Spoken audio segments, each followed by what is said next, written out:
Una herramienta muy empleada en el área de calidad y control de calidad de procesos es el control estadístico de procesos, que busca determinar si un proceso de manufactura o un proceso de algún servicio está fuera de control o está bajo control.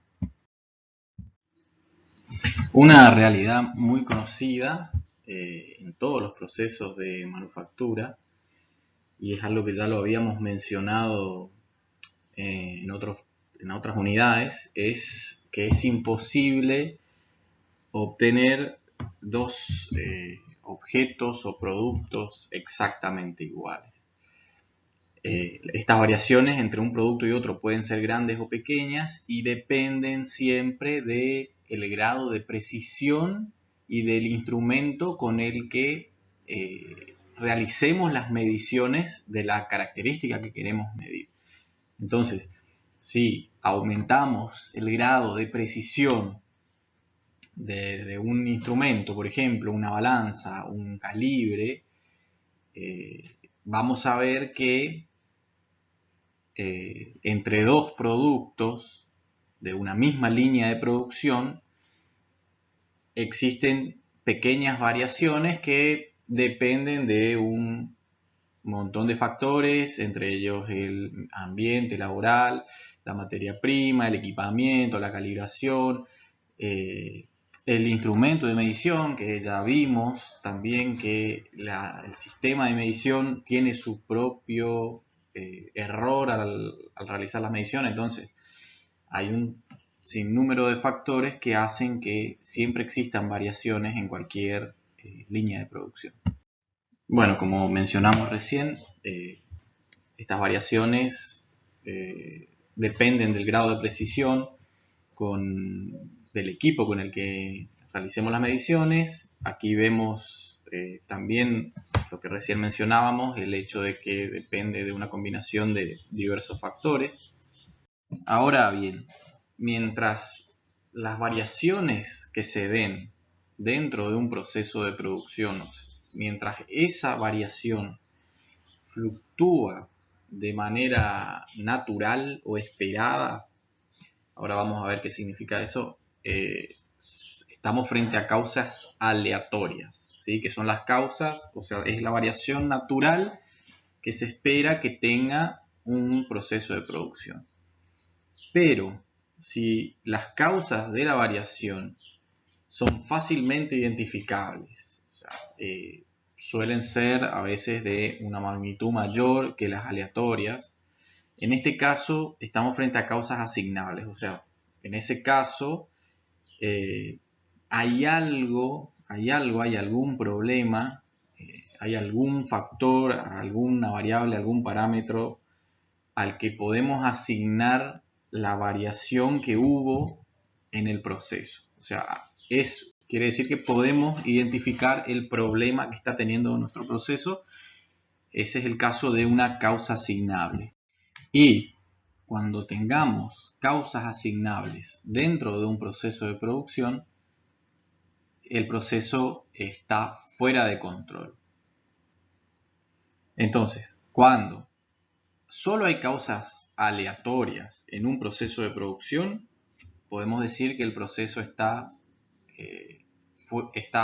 bajo control estadístico.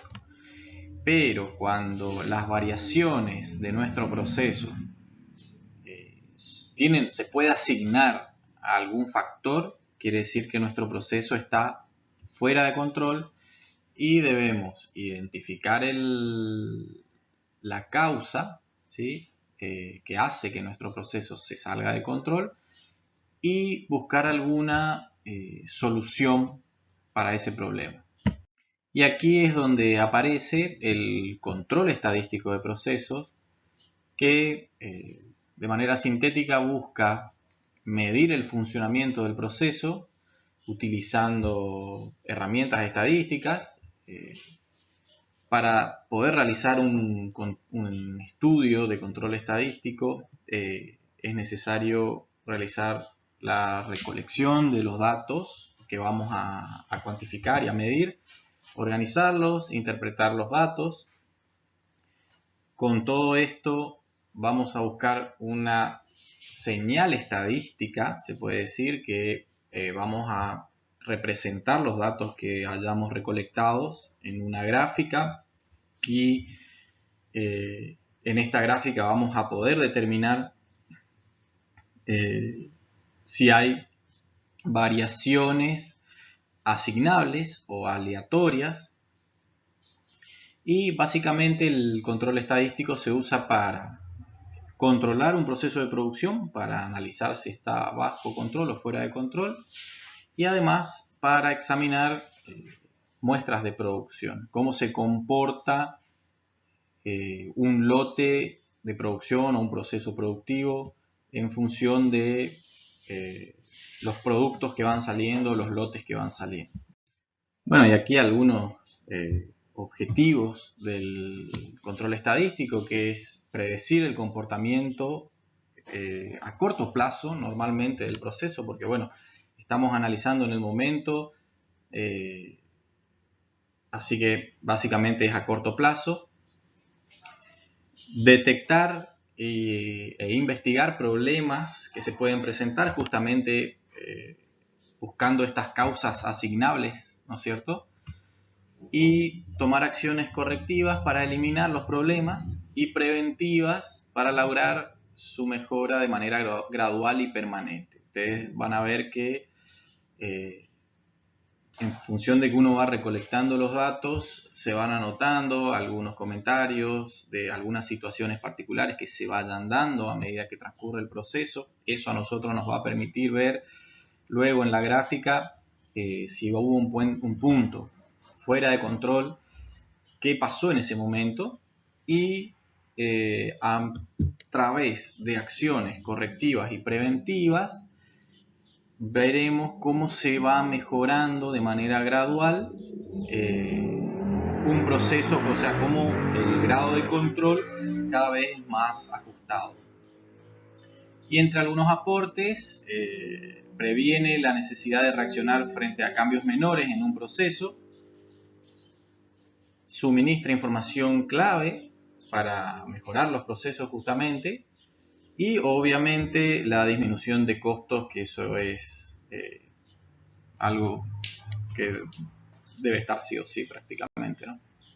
Dentro de las causas asignables o atribuibles, son muchas, ¿sí? Ustedes saben que cualquier proceso depende de un montón de factores, pero bueno, de la bibliografía existente y de los trabajos realizados, normalmente los procesos fuera de control se deben a equipamiento que está mal ajustado, ¿sí? Errores del operador y la materia prima que no cumple con las especificaciones o los estándares necesarios. Para realizar el análisis de una gráfica de control y desarrollar la gráfica de control, se usa básicamente un método gráfico que es bastante sencillo, que se llama gráfica de control. Y para desarrollar una gráfica de control se emplean algunos datos estadísticos como la media muestral, la desviación. Aquí tenemos la desviación poblacional y muestral. Nosotros normalmente vamos a trabajar con valores muestrales, ¿sí? O sea, siempre se van a tomar muestras de de una población de datos y con estos datos vamos a realizar el gráfico de control y su análisis. Dentro de las características de calidad que podemos cuantificar, podemos mencionar a las variables y atributos. Se pueden hacer gráficas de control de ambos. Las variables sabemos que son características que se pueden medir: peso, longitud, presión, temperatura. Se representan mediante números, ¿no es cierto?, enteros, fracciones. Y los atributos, que se centran prácticamente en defectos, y uno puede clasificar algo como bueno, malo, un sistema de pasa-no pasa, ¿sí? Por ejemplo, cabos de madera donde tengan X cantidad de nudos, se acepta o se rechaza. El color de alguna superficie también, que por ahí se hace una inspección visual, pasa, no pasa. Son casos de atributos. Bueno, por ejemplo, una radio funciona o no funciona, ¿no es cierto? Aquí podemos ver un gráfico de control a modo de ejemplo, donde en el eje vertical tenemos la variable, que en este caso está identificado como promedio del subgrupo, el valor está en kilogramos, y en el eje horizontal los números de los subgrupos, empezando por el 1 y terminando en el 14 aproximadamente. Ven que se representó de cada subgrupo, se determinó el promedio del peso de ese subgrupo y se representa en el gráfico para el subgrupo 1, para el subgrupo 2, y podemos ver cómo se va comportando nuestra gráfica de control a medida que avanzamos de subgrupos. Después tenemos el valor medio, la línea del centro, que a veces coincide o no con el valor medio que estamos esperando de nuestro grupo, pero bueno, en este caso la X media representa la media de los datos que estamos teniendo, y tenemos el límite superior de control y el límite inferior de control. Ahora vamos a ver cómo se calcula cada uno de estos límites. Fíjense también que hay un punto que está por encima del límite de control superior, y en este caso puede ser que sea un punto fuera de control. Digo puede ser porque tenemos que determinar si es una causa asignable o una causa aleatoria. Si fuese una causa aleatoria, quiere decir que, bueno, no sería el caso de un punto fuera de control. Pero eso ahora lo vamos a ver con un poco más de detenimiento. Normalmente se usan los promedios para las gráficas de control, o sea, se realizan los promedios de subgrupos y no la toma de valores individuales, porque esta consideración de representar los valores promedios nos indica si existe una variación, o sea, nos va a permitir determinar si el proceso está fuera de control con una mayor rapidez. Y las dos líneas ininterrumpidas, como vimos, son los límites de control superior e inferior. Estos límites de control superior e inferior se calculan con la media más 3 veces la desviación, en ese caso es el límite de control superior, y el límite de control inferior es la media menos 3 veces la desviación. Un dato interesante que debemos tener en cuenta es que con frecuencia confundimos los límites de especificación con los límites de control. El límite de especificación admisible es una característica del producto que vamos a obtener, pero es teniendo en cuenta los requisitos del cliente, los requisitos del producto. Los límites de control nos permiten evaluar la calidad de un subgrupo a otro, y es una función de la media de la media de los subgrupos que estamos analizando. Entonces, los límites de control y la tolerancia o los límites de especificación no son iguales, salvo casualidad, pero no son lo mismo.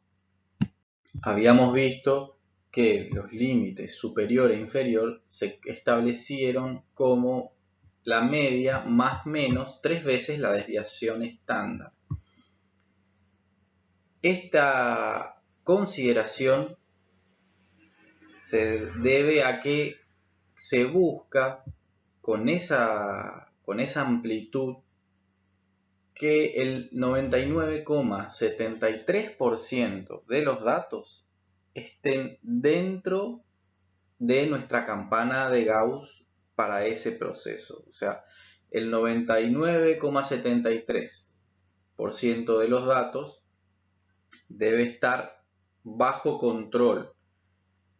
Entonces, quiere decir que si tenemos 10.000 subgrupos, de esos 10.000 subgrupos, con esa consideración, podemos esperar que 9.973 subgrupos estén dentro de los límites de control o estén bajo control, y los 27 subgrupos restantes pueden ser causas aleatorias. O sea, podemos tener en 10.000 27 causas 27 puntos que no estén bajo control, pero que van a ser causas aleatorias. Si tenemos más de 27 puntos fuera de control, quiere decir que tenemos causas asignables. A ver, todas las causas fuera de control hay que analizarlas. Siempre analizar. Ahora vamos a ver cómo se relevan los datos, pero siempre hay que analizarlas y evaluar. Esto es simplemente porque cuando se hace un análisis, muchas veces algunos puntos fuera de control no se puede determinar qué sucedió, qué hizo que el proceso en ese punto esté fuera de control. Entonces es válido decir, bueno, fue una causa aleatoria. Pero si en 10.000 tenemos más de 27 causas aleatorias, quiere decir que no estamos cumpliendo con la condición que establecimos de los límites superior e inferior. Bueno, aquí simplemente tenemos el gráfico de las diferentes amplitudes que podemos tener. Para el gráfico de control normalmente se considera más o menos 3 veces la desviación. Es una consideración súper empleada, quizá una de las más empleadas en un montón de herramientas estadísticas aplicadas a calidad.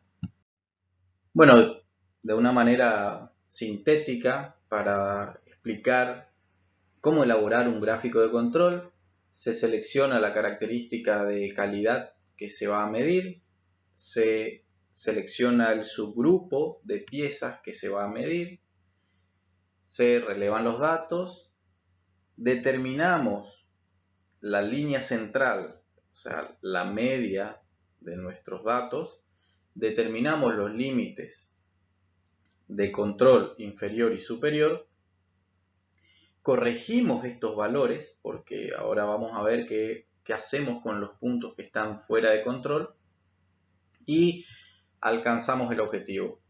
En este caso es cuando ya definimos un objetivo al que queremos llegar, si no, simplemente se va mejorando con el paso del tiempo el control del proceso.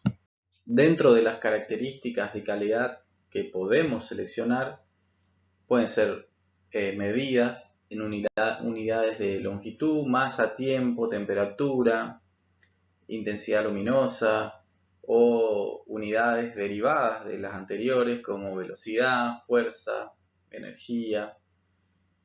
Y por supuesto debemos tener en cuenta características de calidad que justamente estén dando problemas, o características de las cuales debemos tener en consideración, o las que son las más importantes, ¿sí? No vamos a a venir a medir cualquier cosa o obtener información que después no nos sea útil. Porque recuerden, bueno, que todo lo que hagamos va a tener un costo.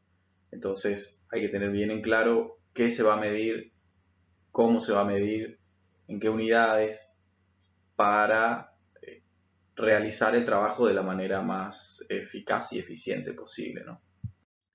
Luego tenemos que escoger el subgrupo racional. Aquí tenemos algún ejemplo que se puede usar.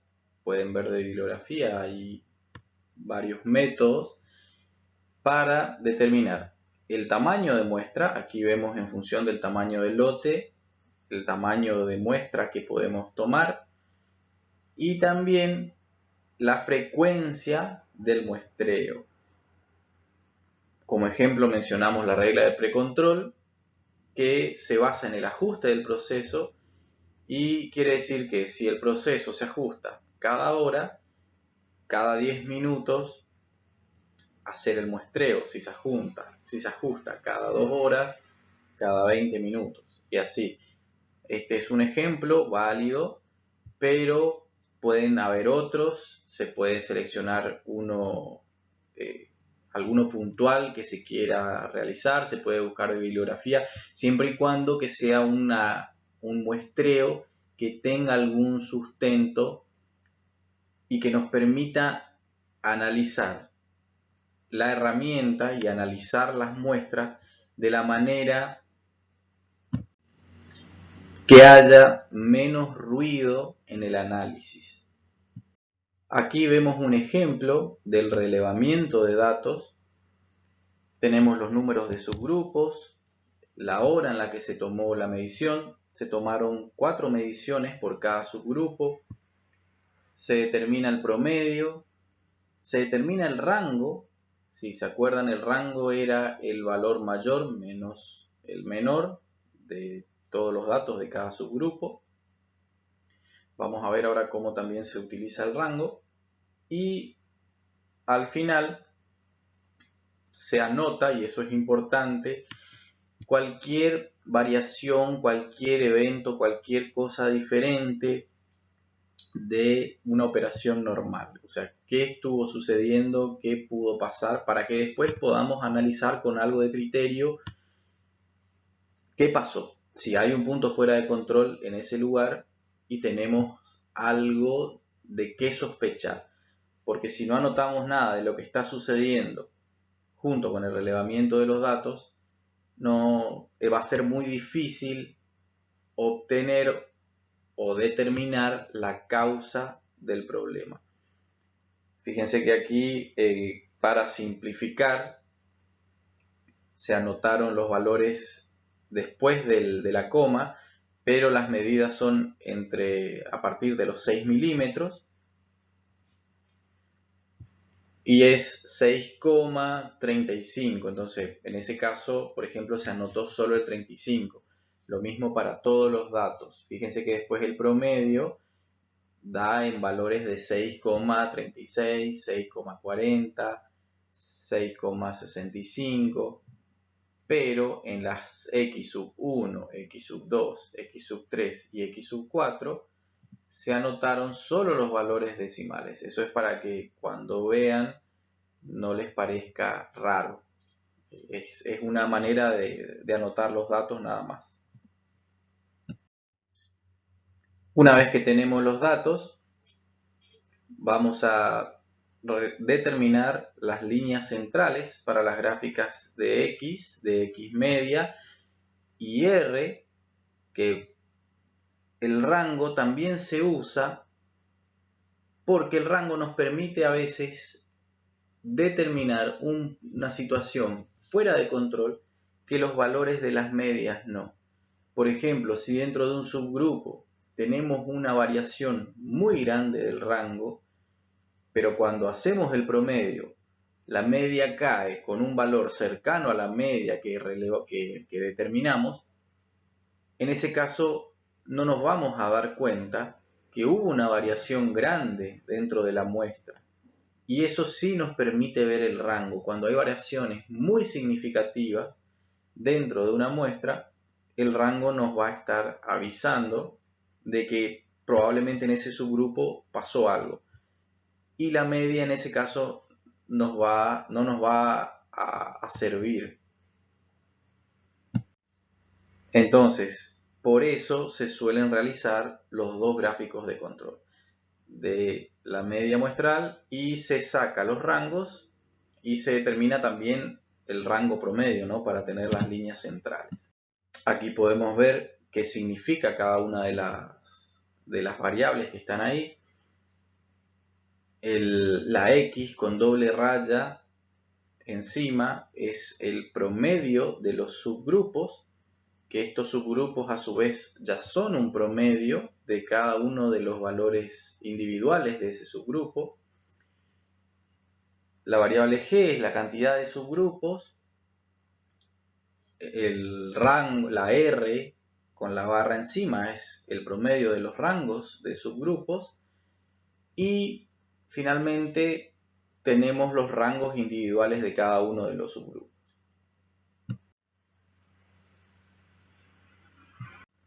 Además determinamos los límites de control.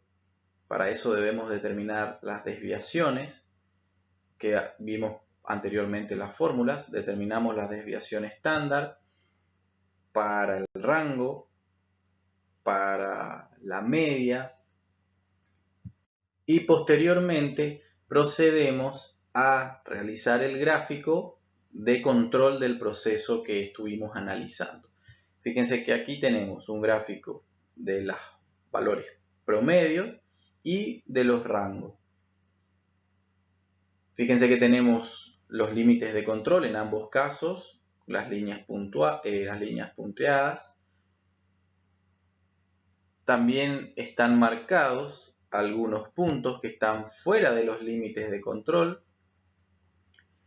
Fíjense que en el gráfico de los rangos, y esto era algo de lo que hablábamos recién, fíjense que el punto en los rangos fuera de control, si vamos al gráfico de las medias para ese mismo punto, es un punto que prácticamente coincide con el promedio de los promedios de los subgrupos. Y eso era lo que decíamos, que el gráfico de las medias no nos está mostrando nada, y sin embargo, el gráfico de los rangos sí. O sea que aquí también pudo haberse salido de control del proceso y no nos dimos cuenta. Después tenemos en el gráfico de promedios, hay 3 puntos que podrían ser fuera de control o no. Habría que ver en cada situación, pero bueno, esto es a modo de ejemplo para ir entendiendo cómo se elabora y cómo se analiza los gráficos de control. Una vez que determinamos el gráfico de control y el límite de control y vimos los puntos que están fuera de control y determinamos que realmente son puntos fuera de control, porque pueden ser también causas aleatorias, se procede a corregir tanto la media como los límites de control. Entonces, para determinar el nuevo valor central del gráfico de control de las medias y el nuevo valor central de los rangos, vamos a proceder usando la siguiente fórmula, ¿no es cierto? Teníamos los valores ya calculados anteriormente y ahora vamos a proceder a descontar, por ejemplo, para el gráfico de las medias, descontamos el promedio de los subgrupos descartados, descontamos el número de subgrupos y realizamos el cálculo. Y para el caso de los rangos lo mismo, descontamos el rango de subgrupos descartados y descontamos el número de subgrupos descartados. Esto es ya para evitarnos calcular todo de nuevo los datos como teníamos. O sea, partimos de la fórmula anterior, llegamos hasta un valor tentativo y ahora lo estamos corrigiendo. Lo que también se puede hacer es directamente hacer todo de nuevo, no incluir los subgrupos que están fuera de control y deberíamos obtener el mismo valor. Fíjense que aquí está hecho el cálculo. Si vemos el nuevo valor central de las medias,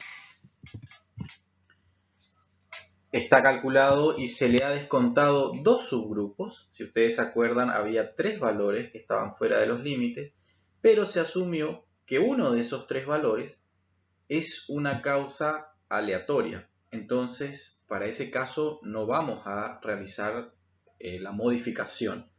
Solamente vamos a tener en cuenta los valores de los cuales nosotros determinamos que el proceso estuvo fuera de control. Lo mismo para el rango. Aquí, bueno, había solo un punto fuera de control. Para los rangos se determinó que era una causa asignable y entonces se descuenta y se determina un rango promedio nuevo. Pero si en ese caso hubiese sido aleatorio, no se hubiese modificado absolutamente nada.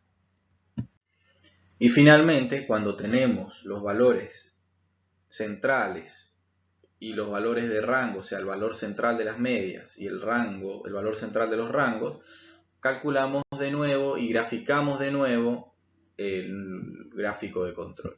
Aquí tenemos un ejemplo de aproximadamente cómo se deberían distribuir los datos en un gráfico de control en función de los valores muestreados. Aquí en el gráfico de la izquierda tenemos los porcentajes aproximados de qué porcentaje se ubicaría entre el valor central y una desviación estándar, entre una desviación estándar y dos desviaciones estándar, y entre dos desviaciones estándar y tres, o sea, y entre el límite inferior, ¿sí? Fíjense que es 34%, 13% y finalmente un 2,5%. La mayoría de los datos van a estar siempre entre la línea central y más o menos una desviación estándar. Y cuando hablábamos de alcanzar el objetivo, nos referíamos a algo como esto. Fíjense que inicialmente teníamos un gráfico de control un tanto disperso. Una vez que se hace el estudio de control estadístico, empezamos a determinar puntos fuera de control, empezamos a ver los problemas, se van corrigiendo y ese gráfico cada vez, o sea, los límites de control cada vez se van acercando más al valor central. Eso sería un desarrollo completo de la herramienta del control estadístico, ¿sí? Se va analizando, se va mejorando, se siguen tomando datos, se sigue mejorando. Lo mismo sucederá con el rango. Esto era algo de lo que decíamos hace un ratito.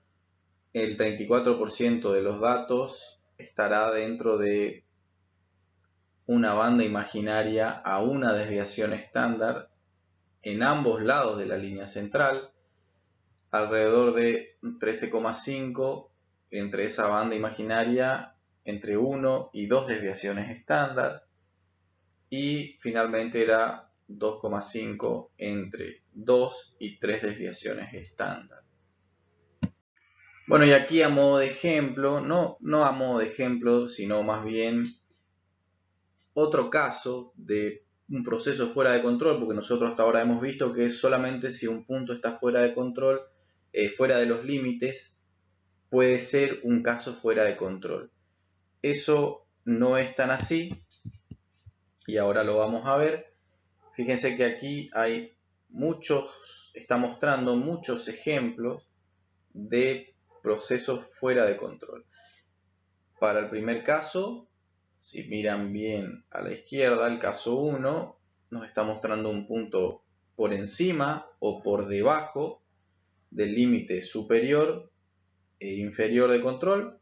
Es un proceso, es un punto que puede ser fuera de control, pero después podemos ver los que siguen. Por ejemplo, 2 puntos de 3 que estén entre 2 y 3 desviaciones estándar también puede ser fuera de control. Ahora, a continuación vamos a ver con más detalle las explicaciones, pero fíjense que hay tendencias, ahí puede haber en el caso 2C una tendencia decreciente, una tendencia creciente. Cuando tenemos demasiados puntos cercanos a la línea central, por ejemplo el caso del 2E, y prácticamente no tenemos puntos entre, por ejemplo, 2 y 3 veces la desviación estándar. Ahora vamos a ver en detalle cuántos puntos de cuántos hay que tener en cuenta para analizar y ver, considerarlos como posibles puntos fuera de control. Y aquí está la explicación de lo que les decía recién, ¿no? Tenemos un punto fuera de los límites de control. Estamos frente a un caso posible del proceso fuera de control. 2 de 3 consecutivos en la zona A. La zona A hacía referencia a la zona entre 2 y 3 veces de la desviación estándar. 4 puntos de 5 seguidos se encuentran al mismo lado de la zona B. 6 puntos consecutivos con una tendencia creciente o decreciente. 14 puntos que se mueven de forma consecutiva hacia arriba y abajo en forma de onda. Y bueno, finalmente 15 puntos consecutivos en la zona C. Podemos ver que hay muchos patrones que nos pueden estar indicando que el proceso está fuera de control. Aquí podemos ver cómo se podría estar comportando un proceso que está fuera de control en el transcurso del tiempo.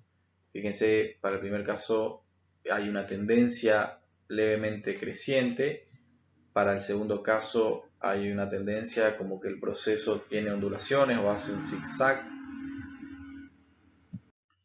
Ahora bien, yendo a la capacidad y tolerancia del proceso, la capacidad del proceso se determina y es igual a 6 veces sigma. Esa amplitud que había entre el límite inferior y superior lo vamos a denominar como capacidad de proceso. Y a la diferencia entre las especificaciones, que habíamos dicho hoy que no eran lo mismo, los límites de control y las especificaciones, a la diferencia entre las especificaciones sabemos que se denomina tolerancia. Si consideramos la capacidad del proceso y la tolerancia y los combinamos, podemos determinar un índice de capacidad. Ese índice nos da una idea de qué tan capaz puede ser nuestro proceso. Y se calcula como la tolerancia sobre la capacidad del proceso. Eso nos da el índice de capacidad. Y siempre esperamos que ese valor sea mayor a 1. Una norma de facto, podemos decir que se espera que el valor del índice de capacidad sea de 1,33 y por supuesto son deseables valores mayores de 2 o inclusive más si es posible, pero buscamos siempre que ese cociente nos dé un valor mayor posible. Quiere decir que 6 veces la desviación estándar debe ser mucho más pequeño que la tolerancia. Ahora vamos a ver por qué esperamos que la capacidad del proceso sea mucho menor que la tolerancia. Vamos a ver 3 situaciones en las que la capacidad del proceso es menor que la tolerancia, cuando la capacidad del proceso es igual a la tolerancia, y cuando la capacidad es mayor que la tolerancia. En el primer caso, cuando la capacidad del proceso es menor a la tolerancia, fíjense el siguiente gráfico. Nosotros tenemos la tolerancia, que es el límite superior menos el inferior, y dentro de los límites de tolerancia tenemos nuestra capacidad de proceso, 6 veces sigma. Quiere decir que si nosotros tendríamos en este caso un punto fuera de control, como es en el lado derecho del gráfico, fíjense que el lado derecho, nuestra campana de Gauss está corrida respecto de el límite de control superior, pero nuestros puntos que están fuera de control van a estar dentro de los límites de las especificaciones. Entonces, por más que el proceso esté fuera de control, nuestro producto va a estar cumpliendo con lo solicitado. Entonces, por eso siempre se espera que 6 veces sigma, que la capacidad, sea menor a la tolerancia. Porque si tenemos nuestra curva desplazada, nuestros productos van a tener más posibilidades de seguir cumpliendo con los requisitos. Eso no quiere decir que no tengamos que corregir. Por supuesto que tenemos que corregir nuestro proceso, solucionar el problema, conseguir que el proceso esté bajo control o realizar las medidas que necesitamos. Si nuestra curva está corrida, debemos corregir lo que sea necesario para llevar nuestro valor central a que esté centrado dentro de los límites de especificación. Pero bueno, en este caso, si nos salimos de los límites de control, vamos a tener más posibilidades de cumplir con las especificaciones del producto. Ahora, eso no va a suceder si nuestros límites de las especificaciones coinciden con la capacidad del proceso.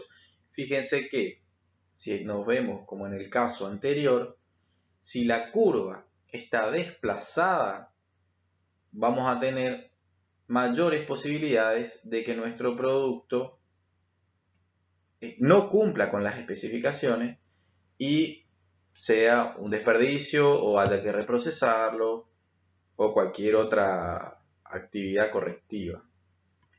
Entonces, cuando estamos en este caso ya no tenemos margen de error, o sea, si el proceso se sale fuera de control, es muy probable que sea un producto que haya que reprocesarlo. Ni hablar si la curva de nuestro gráfico de control está desplazada. Ahí, en ese caso, inclusive teniendo puntos bajo control, estamos con el riesgo de que no cumplamos con las especificaciones. Y finalmente, el peor caso de todos es cuando la capacidad del proceso es mayor a la tolerancia y en ese caso ya podemos esperar cualquier cosa. Por más que el proceso esté bajo control, es muy probable que tengamos productos fuera de las especificaciones. En este caso, o sea, podemos decir que el proceso no es capaz. Y en el anterior no tenemos margen de error. O sea, el caso deseado es el primer caso, donde nuestra capacidad de proceso es menor a la tolerancia. Y finalmente, nosotros el índice de capacidad que vimos anteriormente, podemos medir la capacidad de un proceso siempre que nuestro gráfico de control esté centrado entre la tolerancia, entre los límites de las especificaciones. Y eso normalmente no sucede. Entonces, aquí podemos ver una nueva fórmula que se determina como CPK, ¿sí? Es el control, la capacidad de proceso con un índice K, sub K, que se calcula de la siguiente fórmula.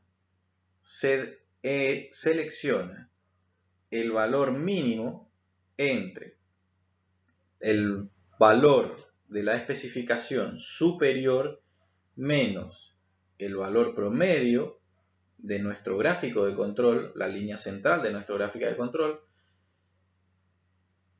o el valor promedio entre la diferencia entre el valor promedio de nuestro gráfico de control, la línea central, menos el límite superior, se analiza cuál de esos dos valores es menor y se divide por 3 veces sigma. Ese valor de CPK va a ser el que realmente nos va a decir cuál es la capacidad de nuestro proceso. Si ustedes analizan, se van a dar cuenta que si el proceso, la gráfica de control no está centrada, podemos tener una gráfica de control que esté fuera de la tolerancia, completamente fuera, pero si la tolerancia es mayor y el índice y la capacidad de proceso es menor y hacemos el cociente, nos va a dar un buen valor. Pero puede ser que esa curva, esa campana de Gauss, esté completamente corrida y no nos vamos a dar cuenta. Para eso vamos a usar esta fórmula. Bueno, y aquí tenemos algunos comentarios para analizar entre CP y CPK. El valor de CP no cambia cuando cambia el centro del proceso. Eso era lo que decíamos, si la curva puede estar súper corrida de nuestra tolerancia, de nuestros límites, y el valor de CP va a seguir siendo bueno y quizá nuestra curva está en cualquier lugar. Cuando el proceso está centrado, el CP es igual a CPK. CPK siempre es igual o menor a CP. Y bueno, algunos comentarios más que los pueden analizar ustedes en los gráficos que vimos anteriormente. Un valor de CP, que este es un dato importante, ¿no es cierto? Un valor de CP menor que 1 indica que el proceso no es capaz. Eso era justamente lo que veíamos, ¿no es cierto? Cuando para el valor de CP, cuando lo calculábamos, que 6 veces sigma es mayor a la tolerancia, estamos frente a un caso de CP menor que 1. Lo mismo para CPK, si es menor a 1 el proceso no está fabricado conforme a las especificaciones, el proceso no es capaz. Finalmente, vamos a ver de manera muy rápida cómo se realiza un gráfico de control por atributos.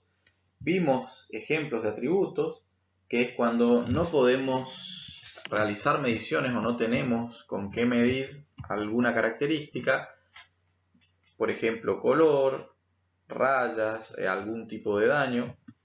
En este caso, o no se pueden hacer mediciones, quizá porque son muy costosas, hay alguna característica que es muy costosa medirla, se realiza de esta forma. Y para ello se basa en la distribución binomial. La anterior se basaba en la distribución normal, este caso es la binomial. Y se tienen en cuenta las unidades no conformes de un cierto lote de una muestra. En este caso se usa la gráfica P para datos consistentes en la proporción de cantidad de ocurrencias de un evento entre la cantidad total de ocurrencias. Se usa en control de calidad para presentar la fracción o porcentaje de no conformes en un producto. Aquí tenemos la fórmula.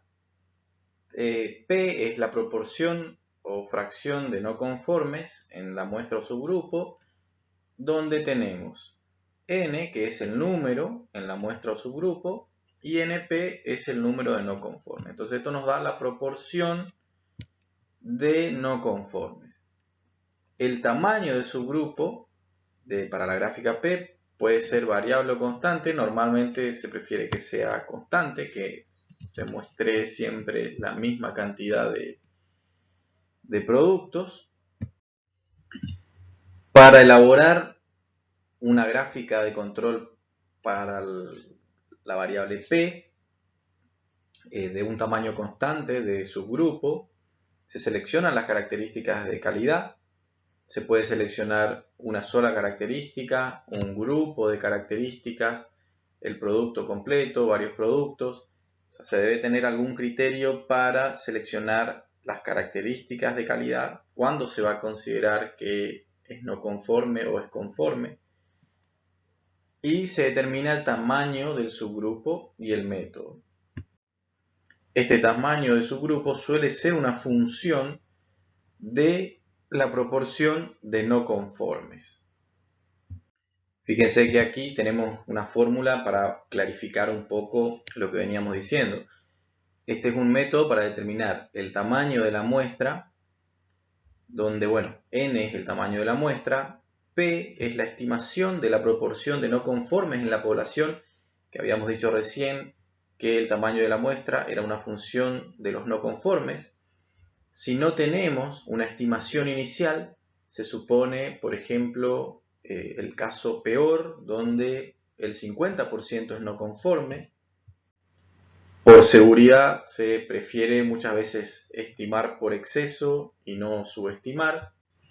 Se establece en realidad el valor de z de alfa sobre 2, que eso depende del límite de confianza que se quiera dar.